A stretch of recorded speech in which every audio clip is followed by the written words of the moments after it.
Good morning everyone, मेरा नाम है मनीष और ऑर्बिट क्लासेस में आपका बहुत बहुत स्वागत है। पॉलीगन चैप्टर को हम कंटिन्यू करेंगे। आज लेक्चर नंबर 4 पे हम लोग पहुंच चुके हैं, जहां पे हम लोग पॉलीगन से रिलेटेड कुछ बेसिक क्वेश्चंस देखेंगे। तो हमने ऑलरेडी बोर्ड पे 4 क्वेश्चन लिखे हुए हैं, एक एक करके इन क्वेश्चंस को करते हैं और समझते हैं कि आपने कितनी अंडरस्टैंडिंग डेवलप की हुई है। ठीक है, तो पहले मैं चाहूंगा कि एक बार इन चारों क्वेश्चंस को आप खुद ही ट्राई करो। मेरे बनाने के पहले आप खुद ही एक बार इन्हें ट्राई कीजिए और उसके बाद देखिए कि आप कितने क्वेश्चंस को कर पाते हो और कितने समय में कर पाते हो। ठीक है, चलिए, तो आशा करता हूं कि आप में से किसी ने भी ट्राई नहीं किया होगा, बट फिर भी क्वेश्चन नंबर 1 से स्टार्ट करते हैं। Find the measure of an interior and an exterior angle of a regular pentagon. मतलब कि हमारे पास एक रेगुलर पेंटागन है जिसमें कि हम उसके हर एक इंटीरियर एंगल का मेजर और हर एक एक्सटीरियर एंगल का मेजर जानना चाहते हैं। तो हर एक exterior angle, each exterior angle, आपने उसका फॉर्मूला पढ़ा होगा, मैंने आपको पिछले क्लास में पढ़ाया था। वो क्या था? इट वाज 360/n, जहां पे n क्या था? Number of sides. तो यहां पे हम क्या करेंगे? 360 को डिवाइड करेंगे 5 से। क्यों इसको हम 5 से डिवाइड करेंगे? इसको हम 5 से इसलिए डिवाइड करेंगे क्योंकि हमारे पास यहाँ पे पेंटागन है। अब यहाँ पे कैलकुलेट कर लो, कैलकुलेट करेंगे तो कितना आ जाएगा? ये इट विल बी 72 डिग्री। इसका मतलब कि एक पेंटागन का हर एक एक्सटीरियर एंगल कितना होता है? 72 डिग्री। ठीक है, ठीक वैसे ही यहाँ पे हम हर एक इंटीरियर एंगल भी कैलकुलेट कर सकते हैं। तो ईच इंटीरियर एंगल इस पेंटागन का क्या हो जाएगा भाई? फॉर्मूला हमारे पास क्या था? It was n-2 into 180 degree upon n। तो यहाँ पे n हम क्या रखेंगे? इट विल बी 5, चूंकि पेंटागन है भाई, तो 5 - 2 इंटू 180 डिग्री अपॉन 5। तो ये हो जाएगा 3 इंटू 180 डिग्री। अगर कैलकुलेशन में मिस्टेक हो जाएगा तो फालतू कमेंट नहीं कीजिएगा भाई। ये 5 सेकंड कितने बार में? इट विल बी 3 इंटू 5, 3 और 6, तो 36 इंटू 3 इट विल बी 810, मतलब कि 108 डिग्री। ठीक है, तो ये हुआ एक पेंटागन का हर एक इंटीरियर एंगल और हर एक एक्सटीरियर एंगल कैलकुलेट करने का फॉर्मूला। ठीक है, चलिए नेक्स्ट क्वेश्चन पे आते हैं। What is the sum of all interior angles of a hexagon. मतलब कि आपके पास एक हेक्सागन है, यहां आपको कुछ भी नहीं बोला गया है कि इरेगुलर है, इर्रेगुलर है, इररिस्पेक्टिव ऑफ दैट आपको कैलकुलेट करना है कि इसके सारे इंटीरियर एंगल्स का सम कितना होगा भाई। तो हमारे पास फॉर्मूला पता है कि किसी भी पॉलीगन का अगर आप सम ऑफ ऑल इंटीरियर एंगल निकालना चाहते हैं तो फॉर्मूला हमारे पास क्या है? It is n-2 into 180 degree. ठीक, तो यहां पे क्या करेंगे हम? n की जगह पे लिखेंगे 6 - 2 इंटू 180 डिग्री। ये हो जाएगा 4 इंटू 180, इट इज 720 डिग्री। ये इसका आंसर। तो एक हेक्सागन का जो सारे इंटीरियर एंगल का सम होगा वो होगा 720 डिग्री। ठीक, अब देखेंगे अगला question. Find the number of sides of a regular polygon whose each exterior angle measures 30 degree. मतलब ये कि आपके पास एक रेगुलर पॉलीगन है, अब उस पॉलीगन का साइड कितना है ये आपको नहीं पता। मतलब कि कौन सा पॉलीगन है, वो ट्रायंगल है, हेक्सागन है, heptagon, octagon, नोनागन, you don't know that. बस आपको इतना पता है कि वो जो भी पॉलीगन है, पहली बात ये कि वो रेगुलर पॉलीगन है, पहली बात ये। दूसरी बात ये कि उसके हर एक एक्सटीरियर एंगल का जो मेजर है वो 30 डिग्री है भाई। तो आपको कैलकुलेट करना है कि वो पॉलीगन में कितने साइड्स हैं हमारे पास। ठीक है, तो जरा ध्यान से देखो, आपने फॉर्मूला पढ़ा था कि measure of each exterior angle, यहां पे एक्सटीरियर पूछा गया क्या? हाँ एक्सटीरियर है भाई। Measure of each exterior angle, उसे हम लोग मान लो कि x कह रहे हैं, जस्ट सपोज x, उसका फॉर्मूला था 360 डिग्री अपॉन n। अगर आपको ये फॉर्मूले समझ नहीं आ रहे हैं तो आप पिछले लेक्चर में जाओ, वहां पे हमने सारा पढ़ाया हुआ है। तो यहां पे बताओ भाई क्या हो जाएगा? यहाँ पे x इज इक्वल टू, अच्छा यहाँ पे हर एक एक्सटीरियर एंगल का वैल्यू तो दिया ही हुआ है भाई 30 डिग्री। तो यहाँ पे आप 30 डिग्री रखेंगे और 360 डिग्री यहाँ पे है ही अपॉन n। तो यहां से n क्या हो जाएगा भाई? n विल बी 360 अपॉन 30, ये कटेगा, इट इज 12। मतलब कि ये एक ऐसा रेगुलर पॉलीगन है जिसका कि टोटल नंबर ऑफ साइड कितना है भाई? 12।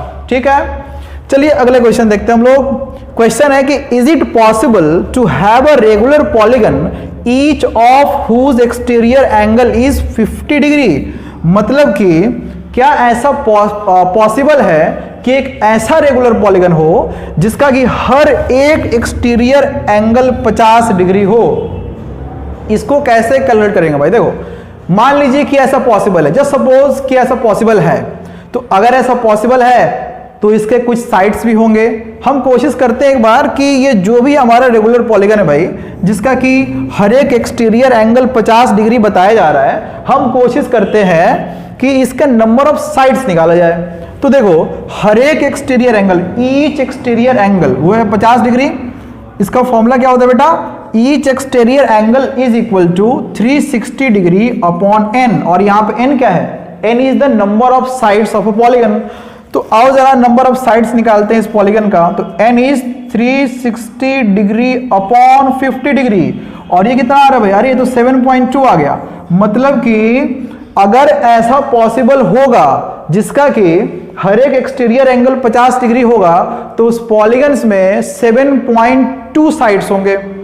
अब ये तो बिल्कुल एब्सर्ड बात है ना भाई। किसी पॉलीगन में 3 साइड हो सकता है, 4 साइड हो सकता है, 5, 6, 7, 8 ऐसा हो सकता है। अब पॉइंट में तो साइड्स पॉसिबल नहीं है। इसका मतलब कि जो हमने शुरू में माना था कि हर एक एक्सटीरियर एंगल 50 डिग्री हो सकता है किसी पॉलीगन का, वो हमने गलत माना था भाई। मतलब कि कोई ऐसा पॉलीगन हो ही नहीं सकता जिसका कि हर एक एक्सटीरियर एंगल 50 डिग्री हो। तो ऐसा कोई क्वेश्चन अगर आपके पास आए और आपसे बोले कि क्या ऐसा कोई पॉलीगन पॉसिबल है जिसका कि exterior angle x y z कुछ भी हो, तो आप क्या करेंगे? उस वैल्यू को यूज करके आप उसका नंबर ऑफ साइड्स निकालिए। और अगर नंबर ऑफ साइड्स इंटीजर आता है, मतलब कि पॉजिटिव इंटीजर आता है, तो वो पॉसिबल है। तो वो पॉसिबल है कि भाई उस एक्सटीरियर एंगल का मेजर उतना हो। लेकिन अगर वो एक पॉजिटिव इंटीजर नहीं आ रहा है, इसका मतलब कि वो पॉसिबल नहीं है। ठीक है, तो इन चारों क्वेश्चंस को अगर आपसे नहीं बनाओ, बन गया तो बहुत अच्छी बात है, कांग्रेचुलेशन। लेकिन अगर नहीं बनाओ तो इन्हें आप नोट करें, उसके बाद हम कुछ और क्वेश्चन करवाते हैं। नोट करिएगा इसको जरा। चलिए, तो आपने 4 क्वेश्चंस यहां पे नोट कर लिए होंगे। अब हम लोग बढ़ेंगे आगे। 5, 6 और 7 3 क्वेश्चंस हम लोग और करेंगे इस वीडियो में। ये इस वीडियो के आखिरी क्वेश्चंस हैं। सबसे पहले 5वें क्वेश्चन को ध्यान से देखिए।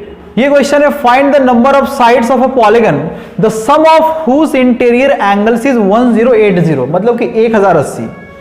हमें एक ऐसे पॉलीगन का नंबर ऑफ साइड्स कैलकुलेट करना है जिसके कि इंटीरियर एंगल्स का सम 1080 डिग्री है। तो आप बताओ भाई हमें कि इंटीरियर एंगल का सम का फॉर्मूला क्या होता है? It is n-2 into 180 degree. और वो है कितना भाई? वो है 1080। तो यहां से हम करेंगे n-2 इज 1080 अपॉन 180। ये जाएगा 6 बार में। मतलब कि n-2 बराबर 6, therefore n is equal to 8। Simple सा क्वेश्चन था। मतलब इस क्वेश्चन का मतलब ये था कि एक ऐसा आपको पॉलीगन बताना है जिसके कि सारे इंटीरियर एंगल्स का सम 1080 है। तो पॉलीगन कौन सा हो जाएगा भाई? It will be an octagon. ये एक ऑक्टागन होगा। ठीक है, चलिए अब अगले क्वेश्चन को देखते हैं हम लोग। अगला क्वेश्चन है हमारे पास, the difference between the interior and exterior angle of a regular polygon is 60 degree. How many sides are there in the polygon. मतलब कि आपको एक रेगुलर पॉलीगन दिया गया। सबसे पहली बात तो कि रेगुलर पॉलीगन में सारे इंटीरियर एंगल बराबर होंगे, सारे एक्सटीरियर एंगल बराबर होंगे, सारे उसके साइड्स आपस में बराबर होंगे। ठीक है, पहली बात तो ये। आपको ये बोला कि उसके हर एक इंटीरियर और एक्सटीरियर एंगल का जो डिफरेंस है, डिफरेंस आप कैसे फाइंड करते हो बताओ? एक इंटीरियर एंगल का फॉर्मूला क्या होता है? n-2 into 180 upon n। ये किसका फॉर्मूला है भाई? ये है एक इंटीरियर एंगल का मेजर। अब मैं आपसे पूछूं कि एक एक्सटीरियर एंगल का मेजर बताओ, तो वो कितना हो जाएगा? 360 डिग्री अपॉन n। ये सब मैंने आपको पिछले क्लासेस में पढ़ा दिया है। और ये डिफरेंस है कितना? This difference is 60 degree. तो आपको पूछा गया है कि how many sides are there. तो आपको एक्चुअली कैलकुलेट करना है n। तो आइए जरा इसको सॉल्व करते हैं। यहां पे आप इसका एलसीएम ले लो। एलसीएम लोगे तो कितना हो जाएगा? ये हो जाएगा यहाँ पे upon n is equal to 60 degree. जगह की हमारे पास थोड़ी सी कमी है, तो n minus two into 180 degree is equal to, या फिर यहाँ पे आप -360 लिख लो, -360 is equal to 60n।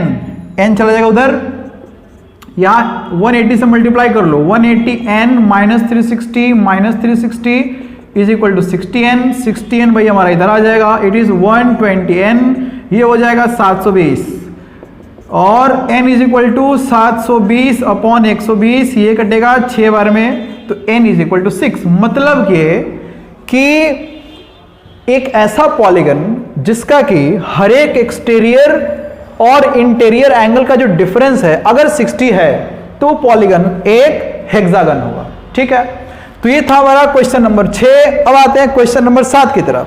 Question number 7 हमारा ये कहता है कि the ratio of an interior angle to an exterior angle, मतलब कि एक इंटीरियर एंगल का अगर आप रेशियो लेंगे एक एक्सटीरियर एंगल से, तो वो रेशियो आता है 7:2। और ध्यान रखने वाली बात यह है कि ये भी पॉलीगन एक रेगुलर पॉलीगन है। ठीक है, तो आपको इसमें वापस से नंबर ऑफ साइड्स कैलकुलेट करने भाई। तो आप हमें ये बताओ कि हर एक इंटीरियर एंगल का मेजर क्या होता है रेगुलर पॉलीगन के लिए। It is n-2 into 180 degree upon n, और हर एक एक्सटीरियर एंगल का वैल्यू क्या होता है रेगुलर पॉलीगन के लिए, वो होता है 360 डिग्री अपॉन n। और बोला गया कि एक एक्सटीरियर और एक इंटीरियर का आप जब रेशियो निकालेंगे तो ये रेशियो 7:2 आएगा। तो यहाँ पे n से n मर गया, 180 से 360 मर गया 2 बार में, ये 2 से 2 मर गया। अब यहाँ पे देखो जरा, it is n-2 is equal to 7, therefore n is equal to 9। मतलब कि इस पॉलीगन के नंबर ऑफ साइड्स कितने हो जाएगा भाई, 9 साइड्स हो जाएंगे। ठीक है, तो आज के क्लास में हमने देखा पॉलीगन के बारे में, पॉलीगन के बारे में हमने कुछ क्वेश्चंस करने की कोशिश की। ठीक है, तो यहाँ पे आज के क्लास में हमने पॉलीगन्स को समाप्त कर लिया है। आगे के कमिंग लेक्चर्स में हम लोग नेक्स्ट चैप्टर स्टार्ट करेंगे। ठीक है, तो आज इतना ही रहने देते हैं, मिलते हैं अगले वीडियो में अगले चैप्टर के साथ। Thank you very much.